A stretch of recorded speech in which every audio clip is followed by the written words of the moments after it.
Jésus lui dit « Relève-toi et va, ta foi t'a sauvé ». Acclamons la parole de Dieu.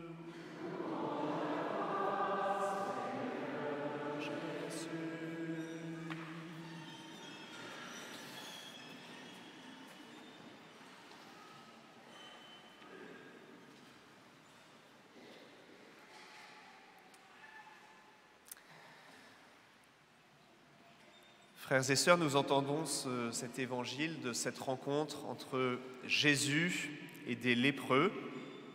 Et je voudrais retenir trois temps dans ce récit que je vais relire avec vous. D'abord, les lépreux, nous le savons, même si aujourd'hui en France, la maladie n'existe plus, cette maladie de la peau fait qu'ils étaient complètement exclus de la société, exclus de toute vie sociale. Et voilà que 10 lépreux s'approchent de Jésus et viennent à sa rencontre. Alors, et puis en arrivant devant Jésus, ils vont avoir ce cri « Jésus, Maître, prends pitié de nous ». Ils crient vers Jésus. Alors nous-mêmes, je me disais, nous ne sommes pas lépreux, mais nous avons tous aussi nos petites ou nos grandes misères, nos petites ou nos grandes souffrances, nos petites ou nos grandes difficultés intérieures ou extérieures. Et je me disais, le premier point peut-être qu'on pouvait retenir de ce récit, c'est cette prière de ces lépreux. Jésus, prends pitié de nous, prends pitié de moi. Et peut-être que dans l'Eucharistie, on peut présenter au Seigneur telle ou telle épreuve intérieure, souffrance, difficulté que nous rencontrons dans cette période de rentrée et les présenter concrètement au Seigneur. Vous savez que une des lectures spirituelles que l'Église a toujours faites aussi de la lèpre et des lépreux, c'est de dire que la lèpre, c'est aussi la lèpre du péché. Voilà, nous sommes pécheurs. Jésus, prends pitié de moi, c'est ce que nous faisons, ce que nous chantons à chaque début de messe. Prends pitié de nous, nous sommes pécheurs. J'ai entendu une mère de famille il y a quelques jours qui disait, elle disait qu'elle avait pu aller se confesser récemment et elle disait qu'elle en était très heureuse parce qu'elle disait, ben oui, finalement on ne s'en rend pas compte, on croit qu'on vit la relation avec Dieu normale, voilà. Or, en fait, quand on ne s'est pas confessé depuis longtemps, on a de la friture sur la ligne. C'est comme, vous savez, quand on est au portable et que ça ne capte pas très bien, parfois ça coupe, on entend un mot sur deux, on n'entend pas très bien. Et puis on est dans une zone où ça capte mal. Et en fait, c'est ça. Quand on ne s'est pas confessé depuis longtemps, bien sûr qu'on est en relation avec Dieu, mais c'est un peu comme une conversation au téléphone où ça capte mal. Voilà. Et le fait d'aller se confesser, tout d'un coup, ça nous remet vraiment dans la bonne communication avec le Seigneur. Donc n'hésitons pas, frères et sœurs, peut-être que c'est aussi une invitation de rentrée, à aller nous confesser si nous ne l'avons pas encore fait pour la rentrée. Il y a la maison Saint-François où on peut aller, vous serez accueillis par le Père Christian ou d'autres prêtres. Il y a la paroisse, vous pouvez aller à Saint-Malo, à Tressin. Il y a des lieux dans la région où c'est possible d'aller se confesser. Premier point. Deuxième point, la réponse de Jésus est étonnante face à ces lépreux. Jésus leur dit « Allez vous montrer aux prêtres ». Il ne leur dit pas « Voilà, je vous guéris », il leur dit « Allez vous montrer aux prêtres ». Et ce qui est très beau, c'est que ces lépreux obéissent à Jésus. Ils ont un mouvement de confiance dans la parole du Christ, de foi. Ils obéissent à Jésus et ils se mettent en route pour aller voir les prêtres. Il faut savoir que dans la religion juive, quand on était malade puis guéri, il fallait aller se montrer au prêtre pour que le prêtre puisse constater la guérison. Donc il y avait tout un processus à la fois de purification, mais en même temps de réintégration dans la vie sociale, qui était faite par les prêtres de l'époque, les Lévites, pour pouvoir reprendre une vie et être réintégrés dans la communauté, dans la société. Allez vous montrer aux prêtres. Et voilà que ces lépreux se mettent en route. Et en cours de route, ils sont guéris, ils sont purifiés. Alors, moi je me disais la chose suivante pour nous. Ces lépreux ont obéi à une parole de Jésus et ils ont été guéris. Et ce que je me disais, c'est, nous, quelle est la parole de Jésus? Qu'est-ce que Dieu nous demande de faire à chacun de nous, jour après jour, semaine après semaine? Quelle est la parole que Jésus nous adresse ou vous a adressée cette semaine pour que vous la mettiez en œuvre? Qu'est-ce que Dieu vous dit? Alors, je ne sais pas, c'est difficile de savoir comment Dieu nous parle. Moi, par exemple, je suis assez intuitif. Donc, souvent, le matin, dans la prière, on a la chance de pouvoir prier ici, dans cette chapelle, avec quelques paroissiens, tous les matins. Et je suis assez intuitif. Je me dis, mais qu'est-ce qu'il faut faire dans telle situation? Qu'est-ce qu'il faut faire pour telle personne? Quels sont les projets qu'on doit mener? Et puis, parfois, j'ai des intuitions de choses qu'il faut faire. Je les présente au Seigneur, puis ensuite je réfléchis, je demande des avis. Seigneur, éclaire-nous, éclaire-moi. Voilà. Et puis ensuite, quand on a discerné la volonté de Dieu, faut le faire. Parfois pour nous, dans notre vie de prêtre, c'est plus rapide. C'est un coup de fil. Il dit, Père, est-ce que vous êtes disponible? Il faudrait aller visiter telle personne qui est malade ou qui est en fin de vie pour lui porter le sacrement des malades.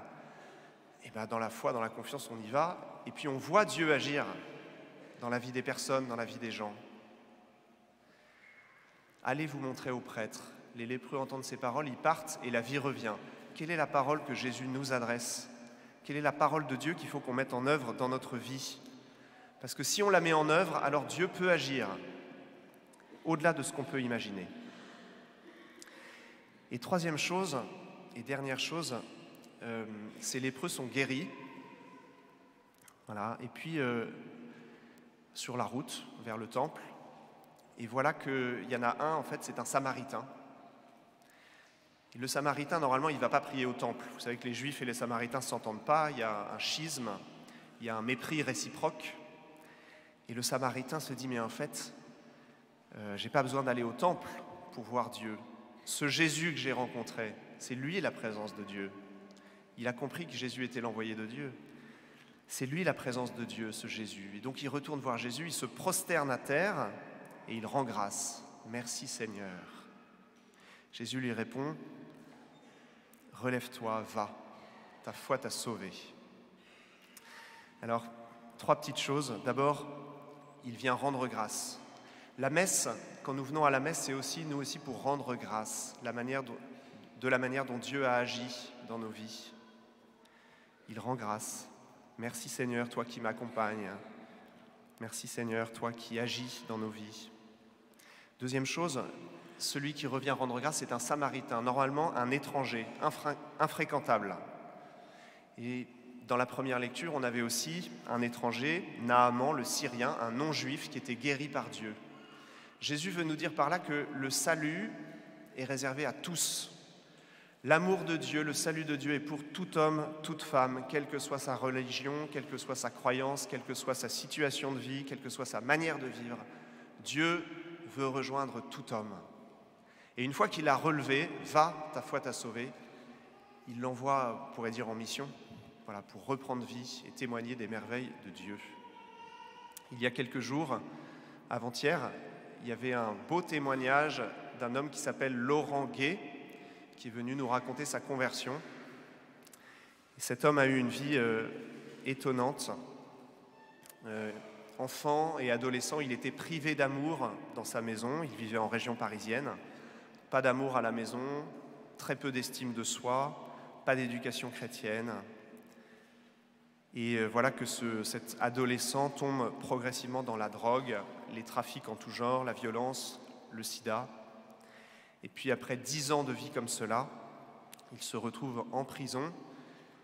Et là, en prison, il fait le point sur sa vie, il est désespéré et son projet, c'est de se suicider. Et il est là avec sa lame de rasoir, 3 détenus autour de lui en train de dormir. Ils étaient 4 dans la chambre. Et puis il va passer à l'acte. Et il lève les yeux vers le ciel et il dit « Seigneur, je ne te connais pas, je te demande juste une chose, j'ai très peur de l'enfer, je ne veux pas aller en enfer, ouvre-moi les portes du paradis. » Et voilà qu'à la fin il ne savait pas que c'était une prière, mais voilà qu'à la fin de ces paroles, il est envahi par une lumière qu'il ne connaissait pas, et voilà qu'il voit un homme lui apparaître.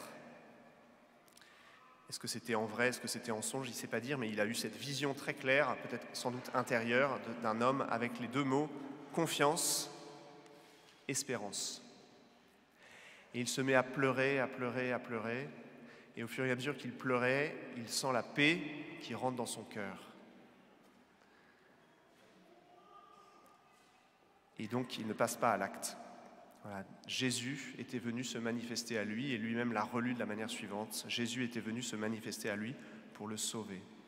Alors, frères et sœurs,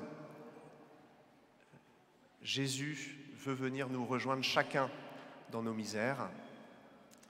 Il nous demande aussi d'être attentifs à sa parole. À tous, il nous demande de faire telle ou telle chose. À chacun, il veut adresser une parole différente, mais que nous puissions la mettre en œuvre, que nous puissions nous laisser sauver par lui encore pendant toute cette semaine, et que nous puissions témoigner autour de nous de la présence vivante de Jésus, Sauveur dans le monde, lui qui veut se manifester à tout homme et à toute femme. Amen.